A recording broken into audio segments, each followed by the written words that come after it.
Welcome to my channel my self Anushree. তোমরা সবাই আমাকে চেনো। আজকে আমি নিয়ে চলে এসেছি ফুল বডি ওয়ার্কআউট।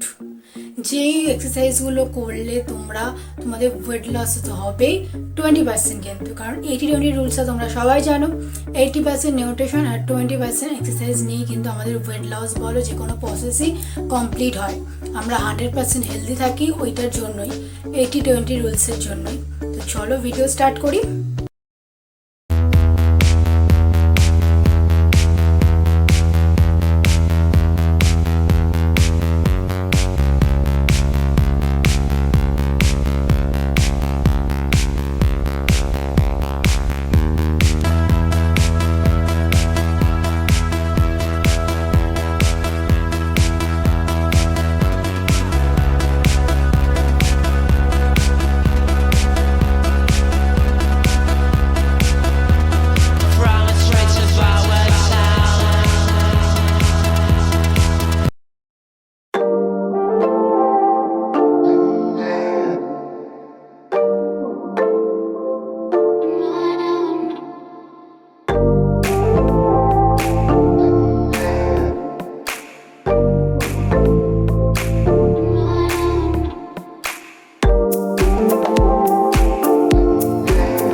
ভিডিওটা ভালো লাগলে অবশ্যই লাইক, কমেন্ট এবং শেয়ার করো। সাবস্ক্রাইব করতে একদম ভুলো না। অল নোটিফিকেশানটা অন করে দিও যাতে সবার আগে ভিডিও নোটিফিকেশানটা তোমার কাছে পৌঁছাতে পারে, যাতে তোমরা এরকম সুন্দর সুন্দর এক্সারসাইজ আরও ভালো করে দেখতে পারো।